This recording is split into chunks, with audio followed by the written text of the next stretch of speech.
היי, ברוכים הבאים. היום אנחנו הולכים לפצח את השפה של שוק ההון. המטרה היא פשוטה, שבפעם הבאה שמישהו זורק לאוויר מונח כמו הנפקה או חתם, נדע בדיוק על מה הוא מדבר. יאללה, מתחילים. וזו בעצם שאלת השאלות, לא? איך רעיון שהתחיל אולי באיזה גראז' הופך פתאום לחברה ענקית ששווה מיליארדים ונסחרת בבורסה? ובכן, מסתבר שהכל מתחיל במקום אחד מאוד ספציפי. התשובה אם כך מתחילה במילים ניירות ערך. אלו ממש אבני הבניין של כל העולם הפיננסי הזה, והבסיס לכל מה שנדבר עליו ממש עכשיו. אז בואו באמת נתחיל מהיסודות. מה זה בכלל נייר ערך? מה הסיפור שלו? תכלס, הכי פשוט לחשוב על נייר ערך כמסמך רשמי שנותן זכויות. זה יכול להיות משהו אחד משניים. או שזה כמו לקבל חתיכה קטנה מהעוגה של החברה, כלומר מהרווחים שלה, או אפשרות שנייה, זה כמו לתת לחברה הלוואה, והנייר הזה הוא בעצם ההתחייבות שלה להחזיר את הכסף. אוקיי, אז הבנו מה זה, אבל איך המסמך הזה, נייר הערך, מגיע בכלל לעולם? ובכן, התהליך הזה נקרא הנפקה. זהו למעשה יום הלידה של נייר הערך. הרגע שבו החברה פונה בפעם הראשונה ישירות למשקיעים ואומרת, היי, אנחנו צריכים כסף כדי לגדול, ובתמורה אנחנו מציעים לכם להיות שותפים שלנו. כל זה קורה במקום שנקרא השוק הראשוני. ברור שההנפקה זה לא משהו שקורה ככה סתם. זו אופרציה שלמה, תזמורת שלמה של שחקנים שצריכים לעבוד יחד. בואו נכיר את הנגנים המובילים. טוב, אז השחקן הראשון הוא המנפיק. הוא היוזם, המקור של הכל. כמעט תמיד זו החברה עצמה, זו שצריכה את הכסף, היא זו שבעצם מייצרת את ניירות הערך האלה ומוציאה אותם לשוק.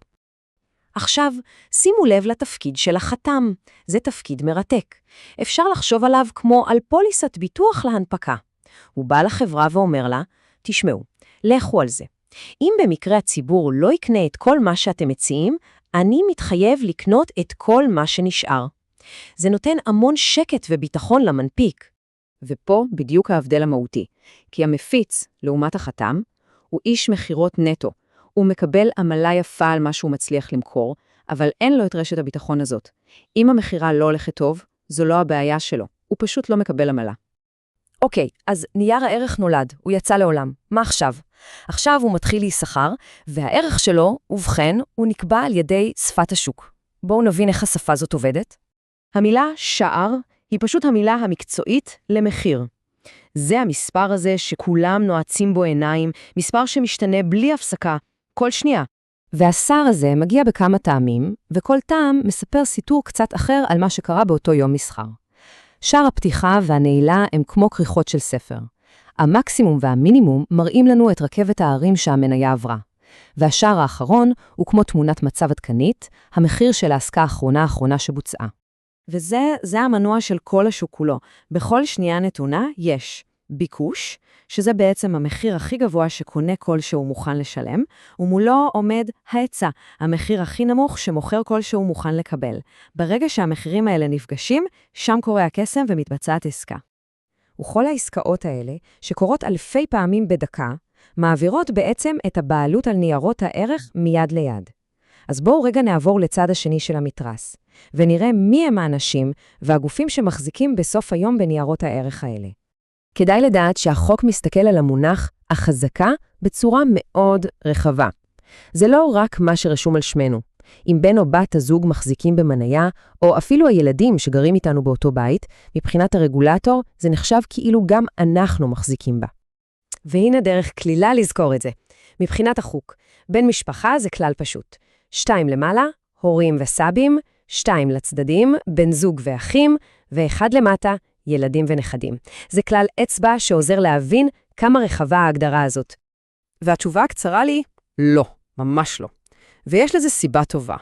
החוק מבדיל בין סוגים שונים של משקיעים, כדי לתת רמות שונות של הגנה, בעיקר על בסיס כמה כסף וכמה ניסיון יש להם. בגדול, יש 2 קטגוריות עיקריות. יש לקוח כשיר, שזה מישהו שהחוק מניח שיש לו מספיק כסף או ידע, ולכן הוא צריך פחות הגנה. ויש לקוח מתוחכם, שהוא כבר נחשב למקצוען אמיתי.